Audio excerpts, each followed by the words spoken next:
Dawson Rider Wiki. Hey YouTube, Dawson Rider here with my review for the Go-Go Power Rangers Color Swap arc. I've decided, instead of covering each issue, like, you know, as they come out, I feel like people aren't as interested in seeing them like that. Unless there's a special event like they did with the Dark Ranger thing that I really want to talk about standalone. I'm going to review the comics by arcs, so like, this was kind of a standalone arc about the color swapping, you know, here you can see here. And same thing with Beyond the Grid, so that's why I'm doing it like this, and sort of just talking about, you know, the arc as a whole, kind of overall thoughts. And I thought this was a solid arc. I was a little bit disappointed, partly due to some of my own theories, and partly due to a little bit of it being rushed. But I think this was a really cool arc. There was a lot of cool stuff, and honestly, I enjoyed it issue to issue more than I have been Beyond the Grid, which is funny because it's like, oh, more MMPR. This is just like pre-season 1 stuff-ish, or during season 1 stuff. You know, within its own timeline. And then Beyond the Grid's like, oh, we're doing Rangers from all these different series, and we're getting origins and a cool new Ranger, but like this has been, I think, way more solid writing, more intriguing, better dialogue. So I think this is actually the strongest comic right now of the two.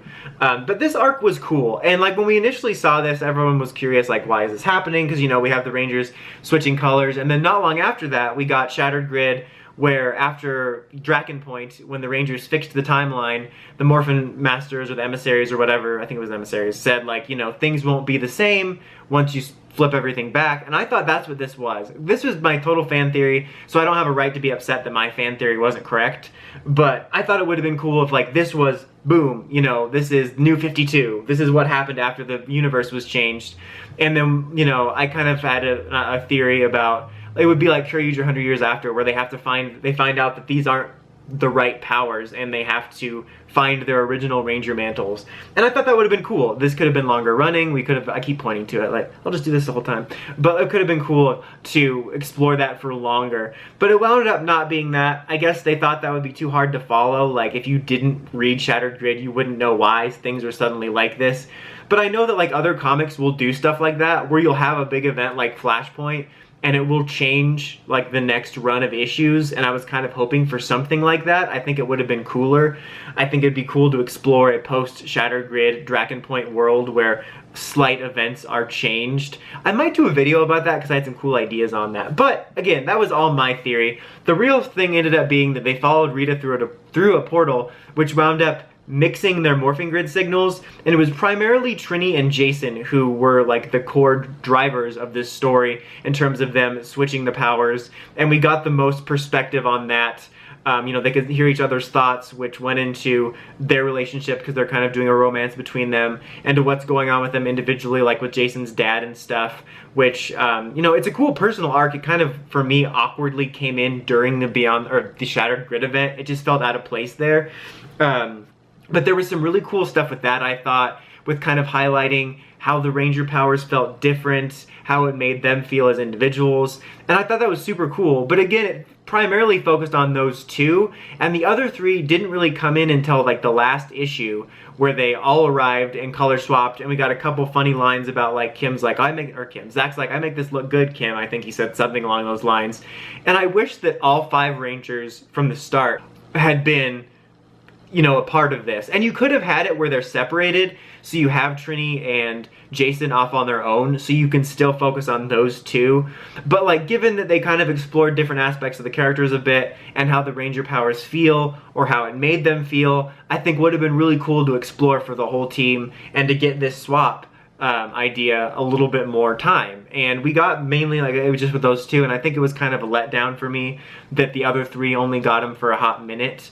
But there was still some cool stuff done there, and it was interesting to see.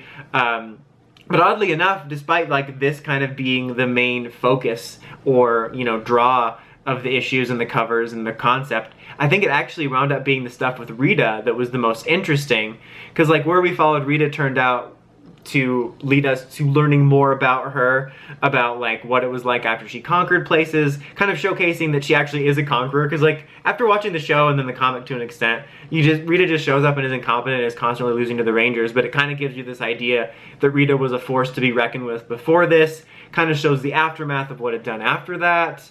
how she's known, and then it dives into prequel-y stuff about the Green Ranger powers, which I think is super cool. I talked about this in my Dark Ranger review, or Dark Ranger, like the Dark Ranger Origins review, but when they flesh out lore like that and backstory for that, I really enjoy stuff like that, and it enhances the experience later. So to learn, like, oh, she stole the green coin from Ninjor, and the guy that stole it basically tried to keep it for himself, she locked him away, and it shows that, like, this version didn't have the green armor, so this is something that she gave to him, which is cool. Like, it's cool bits like that. I think that's neat.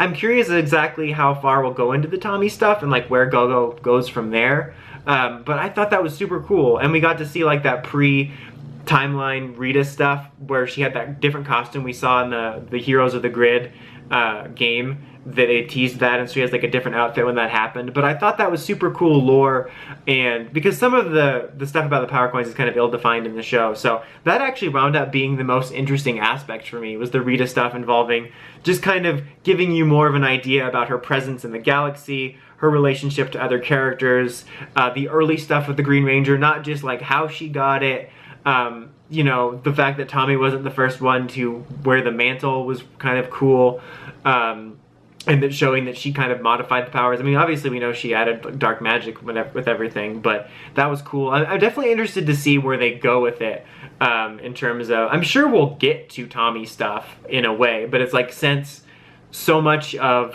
early MMPR propers was about Tommy, I'm just kind of curious, like, where because I don't think they want to go through that again. Like, I can see them doing early days, like her creating it, and you know, maybe the early fights, like basically during Green with Evil, but I don't know if they'd want to go with post, since that would be catching up to MMPR. I think it would be cool if they did a time jump, and maybe we explore, you know, when Tommy was White Ranger, or maybe I kind of wanted to see them do Go-Go with the second team to explore, you know, Rocky, Adam, and Aisha's characters a bit. I think that would be cool. Maybe do some stuff with, like, why the other Rangers left, because they sort of hinted at making a more concrete personal reasons why the Rangers left in the comics, like MMPR Pink and Go-Go. So I'll be interested, not Go-Go, they're proper, but I think it'll be interesting to see where they go. They did have a teaser for the old school Alpha that was teased a while back. I think it's right here.